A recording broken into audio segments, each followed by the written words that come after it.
This is Uncollared, off-the-cuff conversations between progressive pastors at the intersection of religion, politics, and culture.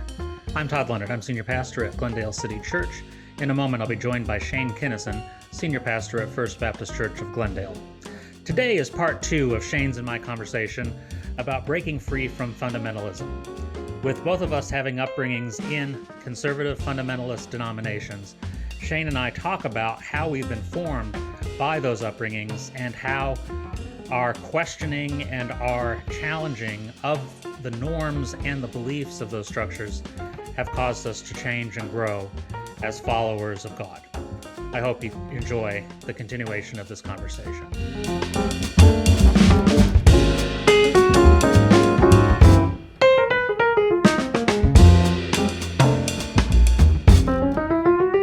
I came to the point where I could not breathe. It was always as if there was something asphyxiating me. And I began to realize, I was very involved in Texas Baptist life, and I began to realize what it was when I spoke one day in a statewide meeting in a room full of statewide leaders. And I realized after I finished speaking that I could hear my voice echoing off the walls. It was the only voice in the room that was giving an alternative narrative. And I went home that afternoon and I told my wife, and I told Stephanie, I said, I think I'm done. Wow. I think I'm the only voice in the room. And this came to maybe drill down just a little bit more, Shane, for you. This came to a place where you're seeing obviously this marriage between religion and politics. Yes. But then you were also seeing in that marriage, it was embracing some values that you didn't believe were in line with the scriptures. Oh, absolutely. And going back to your 10-year-old recognition that you couldn't agree with your grandfather anymore, I think that must have something to do with that as well. Yes.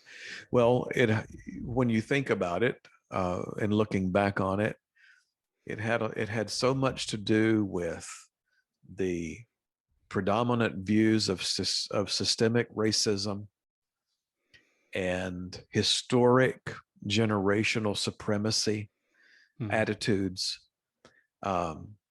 the inability to really embrace anyone in poverty, anyone in marginal communities. Texas became a place where if you were driving through as a poor person, you needed to pray that you didn't break down. Yeah. Because there was nothing there for anyone impoverished, marginalized, anyone struggling. Sociologically, it became that place where, yes, politics and theology were wedded supremely, and your theology and the application of your belief system, the application of your faith, was always the outward evidence of your politics. And so the way you acted or politically, the way you valued politically, the way you responded politically, that was the evidence of your theology, of your faith, and of your spirituality. And so if you were committed to social justice issues, if you were committed to righting historic wrongs, either racially or culturally or anything of that nature, that really did not stack up to an accepted theology. That was bad theology and bad faith.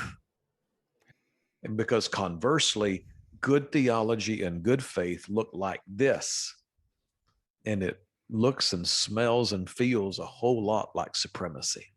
Yeah, it took me a long time to realize that the the traditional having a personal relationship with Jesus as your means to salvation sounded a lot like the American individualism that has taken a hold in this country. That your salvation experience with God is very much an individual experience in the evangelical world, Mhm. just as your economic Mhm. success is supposedly an individual experience, when Yep. in reality, uh, wealth in America, the great middle class was developed through a communal commitment to spreading the wealth amongst Mhm.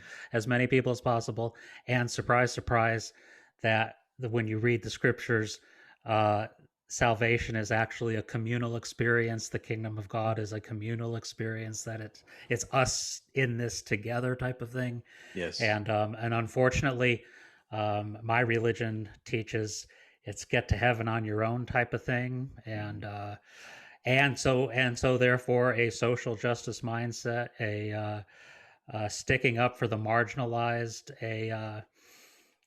a more than token concern for the poor. Yes, we had clothes closets. Yes, we had Mhm. food cupboards, Yes. um, but addressing anything on a systemic level Mm-mm. wasn't going to happen. No. Um, One of the big concerns that really got to me on racially was the fact that our denomination made the choice to have segregated conferences, and we still have segregated conferences to this day.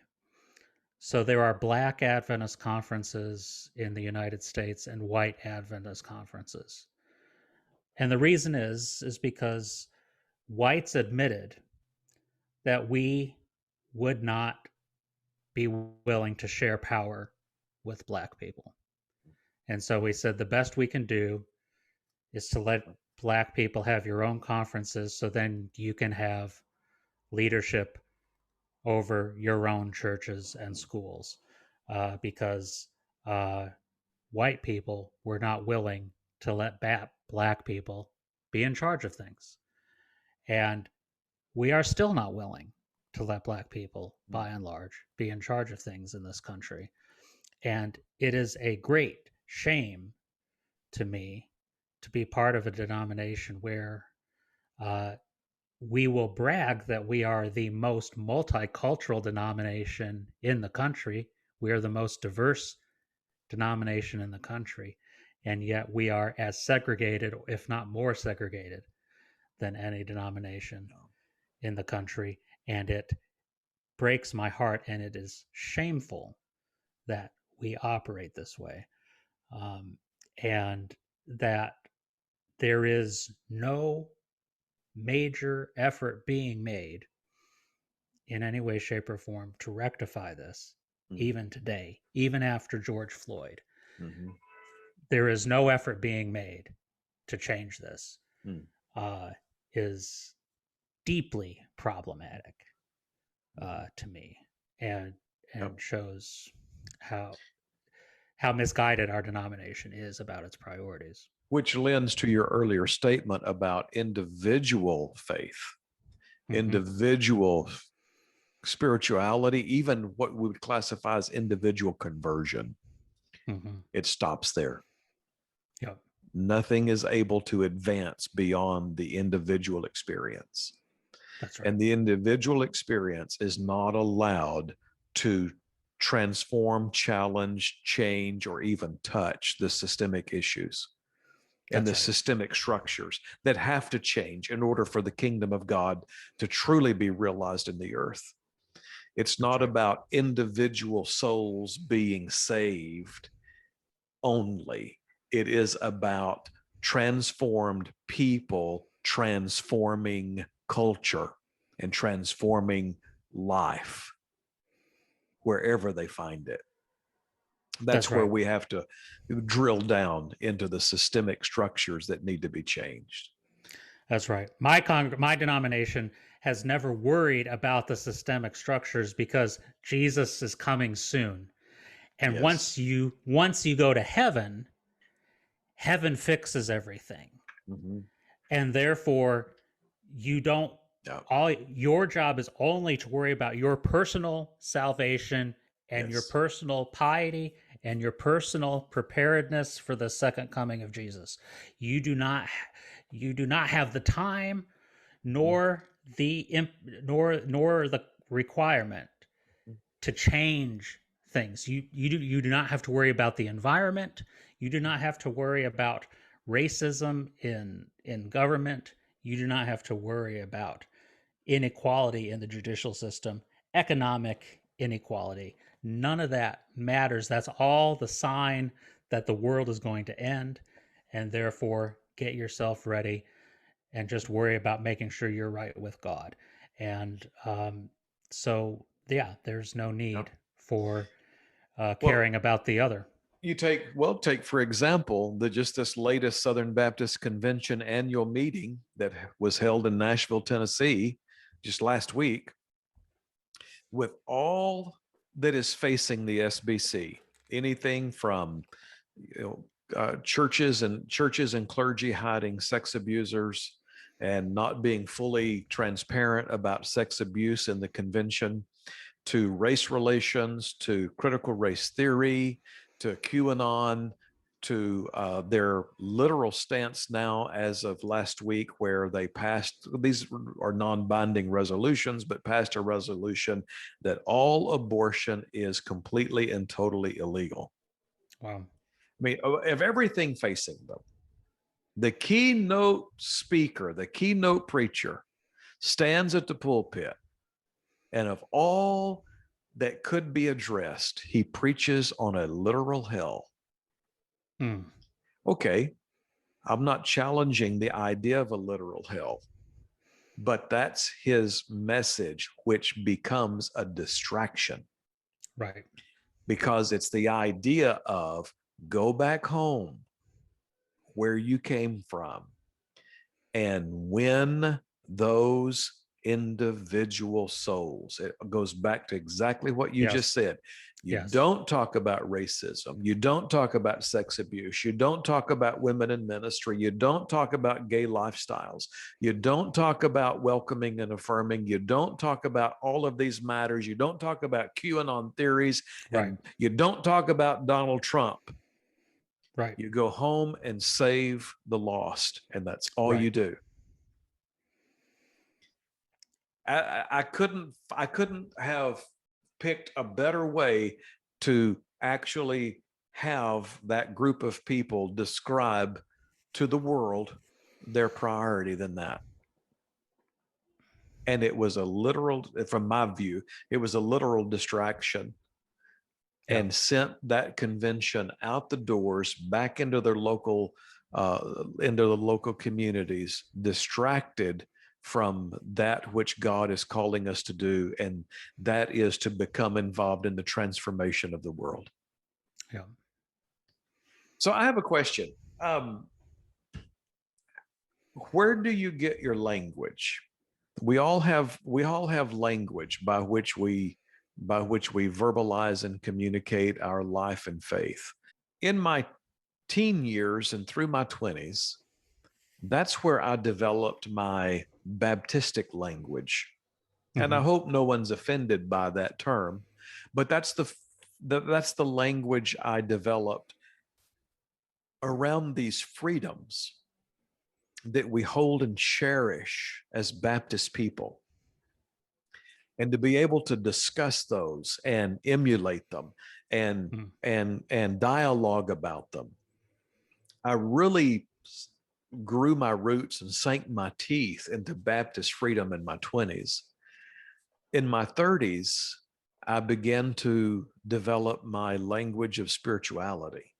And I don't want that to sound holier than thou, but No, it's just a growth process. a language of spirituality. How do you verbalize what you believe, and how do you verbalize what you value, and how do you verbalize that deep churning that God that God is doing at work in you, and verbalizing that? For me particularly, that language came around the ideas of contemplative Christianity and contemplative spirituality, but I developed my language of spirituality in my 30s. I developed my language of justice and social justice in my 40s. And these are opportunities to finally figure out how to say what I was sensing, thinking, feeling when I was 10.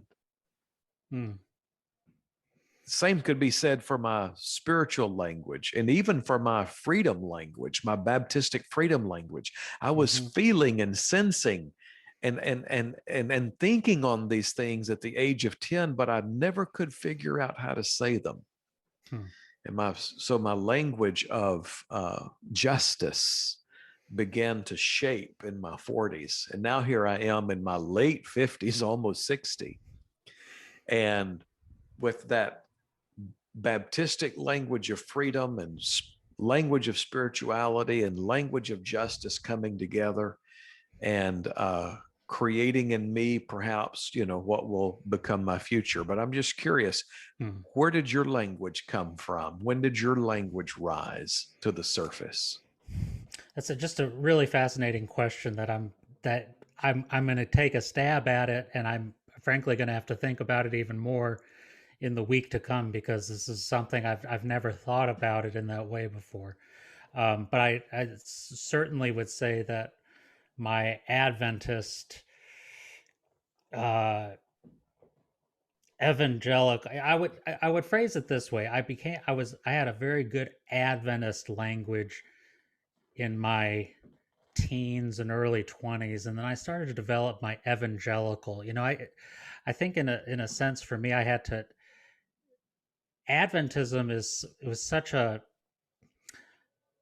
some Christians have viewed Adventists as a cult, just because of certain practices of ours that, now Adventists have been seen, their theology has been seen as Christian, with with some distinctive things that make us different, but still at the core would be considered a conservative Christian denomination.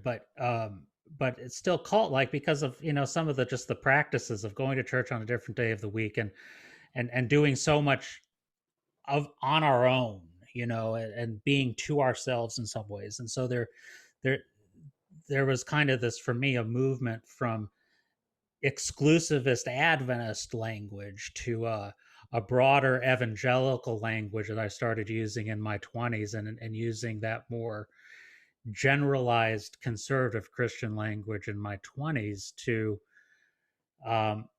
where justice started to really come onto my radar in my early 30s. I would say a justice / universalist type of language started to develop in me in my 30s, as I just kept seeing God embracing more and more people as part of the divine family, and then seeing God fighting for those within her family who were not being taken care of, and who were being abused and marginalized, and so that not only that inclusivist language, but then the God of justice fighting for them. And so the God of justice language has been strong for me since my early 30s through now. And I feel like just here in the last 4 or 5 years that I'm starting to develop the contemplative, more mystical language of God, where this the God of mystery, the God of the God that is so true in the spirit and yet indefinable, that I have more confidence in the reality of God than I ever have had in my life, and yet I have less to grasp onto than I've ever had before in my life. And so the language of the intangibility of God and the love of God and the multiplicity the of God is I'm just starting on that. I feel very much like a an apprentice in the shop of learning the contemplative ways and the language of God at this point. So I really I appreciate that question just because it's making me think because because how you talk about God, how you talk about the priorities of God, how you describe other people in relation to God, in relation to yourself, so much defines how you act. It's your words are so important to what you do and how you behave. So I love that question. After 58 years of living, 48 years of conscious faith from the time I was 10 years old until now. After 31 years of senior pastor leadership in 3 different states and in 2 different Baptist families, both the Southern Baptist Convention and now the American Baptist Churches USA. If you were to ask me, what is it that you know? Hmm. I can tell you very succinctly, here's what I know. I know that God is now more mysterious to me than ever before in my life. I believe in God with all my heart, but I do not have God figured out. And so I live every day in the question. And every day I hold lightly the question. You say, well, what's the question? It's whatever the question is. For God is mystery. Hmm. I know that I am completely free and at liberty in the Christocentric work of Christ crucified and raised from the dead. And because of that work, I have been made free. I don't know what that freedom means as far as exactly what it will entail, but I am greatly confident more now than ever before in my life that I am truly a free person because of that central work of crucifixion, burial, and resurrection. I know that my family loves me unconditionally in ways that for years I was not able to grasp or embrace or ascertain. But that I have a spouse and children and grandchildren who love me unconditionally, even when all my other constructs fall away. And I know that there is a calling on my life.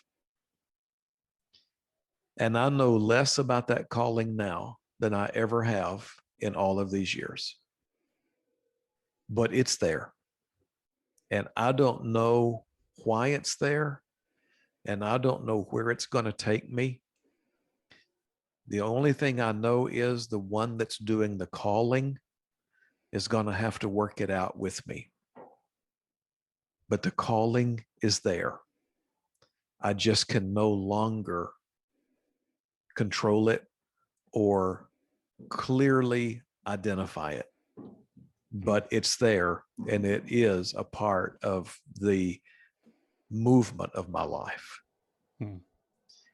So between the languages of development and these tenets that I've shared with you, this is truly what makes me who I am today at the edge of turning 60.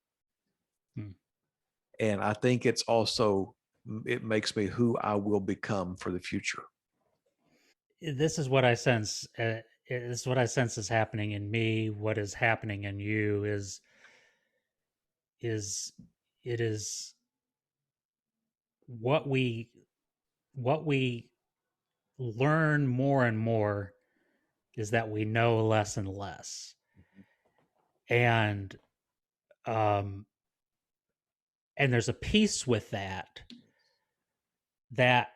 you don't have earlier on when you're confronted with things you don't know. Earlier on in our lives, when we realize we don't know something, it's very disturbing and problematic. And I think, and for you and I going through those existential questions early in our lives, those are very those were very disturbing times in our lives, because at that time in our lives, having problems with the faith traditions that we were brought up in, having problems with asking questions about God and things like that, those were the first times we were doing those things. And when you were told in our faith traditions, you don't doubt God, you don't doubt the church, you don't doubt authority figures, you don't ask those questions, and we were doing those things.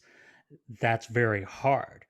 Once you realized you actually grow through those questions, and you start to realize you get to better answers, or ultimately better non-answers, through those questions.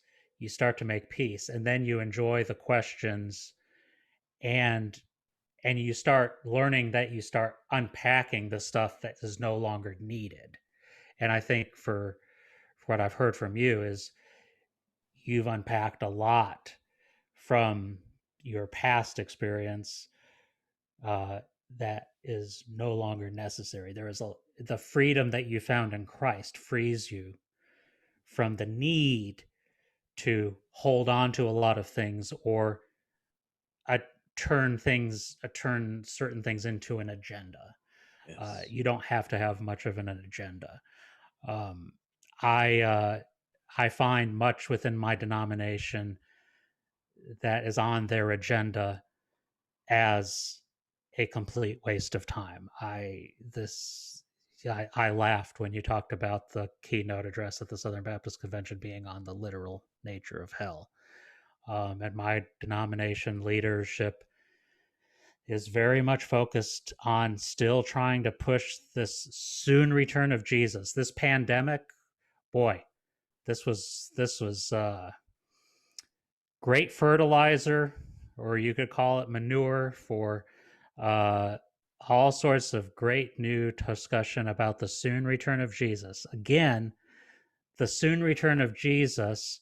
Jesus, if there is a literal return of Jesus, it'll happen when it's going to happen. Yes, it But to will. keep but to keep talking about the literal return of Jesus coming soon, like keep talking about the literal nature of hell, that's a distraction from doing the work of loving people in the Yes. world now. Yes. And my denomination's agenda about talking about these other things is a huge distraction Mhm. from loving people. And I really would wish, like, there's one thing that I want to do is I would like to have an author come to my church and do a weekend event at my church about how to better love LGBTQ people. And because I believe it's all about learning how to love people, that's the mission of God. And I know that when I ask my conference for permission, that will not be on their agenda. They would much rather me have a weekend event about the soon return of Jesus. And I would much rather talk about how we can be much more loving towards LGBTQ people. Um, this is,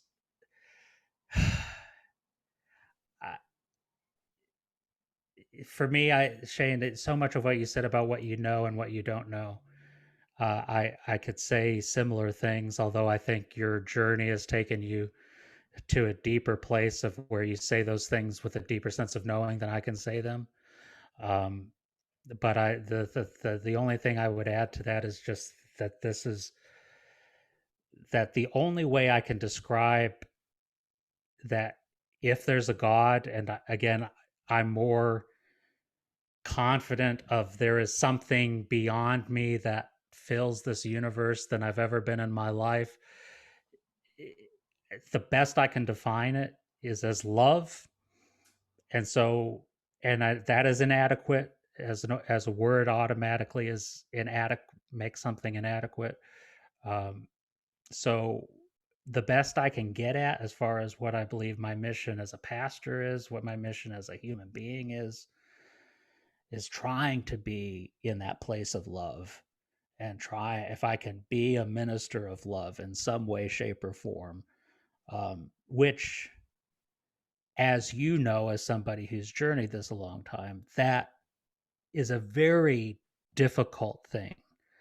That is a high calling. That is not some fluffy, fuzzy wuzzy feel thing. No, it's not.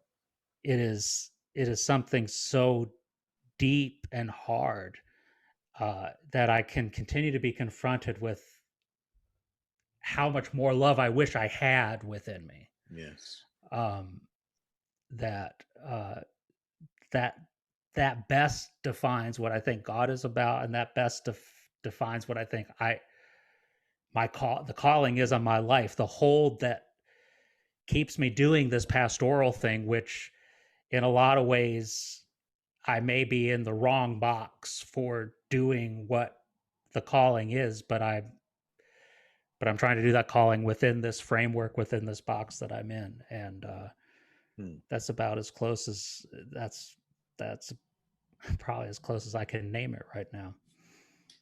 I think at this point, Nelson Mandela would speak for both of us. In his autobiography, The Long Walk to Freedom, when he described in one part of that book how he was uh, sneaked into his family village. It took great coordination for his supporters and defenders to get him from point A to B to C and otherwise, to go and see his mother and to see his extended family. This was prior to the arrest that would lead to his decades-long imprisonment. And they successfully got him there and successfully got him out. And he said in reflection of the time that he spent with his mother and his extended family and friends in the village where he was a boy and had his being growing up, he said, "It is good for a freedom fighter to return home from which he came, to see how far he has truly come." Hmm. I have held on to that for all of these years since I've read it. Hmm. Oh, there are days when I am infuriated with those who currently control that which I loved and knew years and years ago in Southern Baptist life or Texas Baptist life or whatever it may be. Mm-hmm. There are days I'm glad I'm not a part of it. Mm-hmm. There are days I miss it and long for it. And I have all of the kinds of emotions that you would have. Yep. But ever since I read that quote out of Mandela's book, The Long Walk to Freedom, I have held that loosely in front of me to realize that you and I, on our own journeys, and then collectively on a journey of brotherhood together, Mm-hmm. you and I have been blessed with the opportunity to revisit that from which we came, Yeah. reflect on that from which we came, connect with that from which we came, not to become it again, but to truly recognize how far we have really come Mm-hmm. in this journey of life and faith beyond where we were at that place. Yeah. And for me, that's a great and hopeful thing. Yeah. And I wish it for all. I wish it for everyone. Mm. I wish it for everyone back there. wherever the back there is. Yeah. I wish it for everyone in my past. I wish it for everyone in my present. I wish and hope that every person would be able to look back beyond the shoulder and then to look in front of the shoulder and to see truly how far they've come on this journey of life and faith that none of us can truly ultimately control. And so maybe Nelson's word speaks to us today. I think that's great. I think, and the wonderful thing too is, and to look at along that journey, especially at times where you wondered what it felt like you were losing the people from where you came. Yes. And now you can look back and see the new friends, the new family that have come along in the journey. And for me, you're one of those people who have come along in that journey for me, and I'm grateful for it. Amen.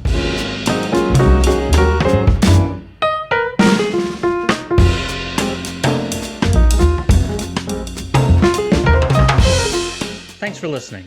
We'd love to get your feedback on today's conversation. Please email us at uncollaredpodcast@gmail.com. You can find Uncollared wherever you get your podcasts, including Apple Podcasts, Google Podcasts, and Spotify. You can watch the podcast on YouTube. And please follow us on Facebook, Instagram, and Twitter.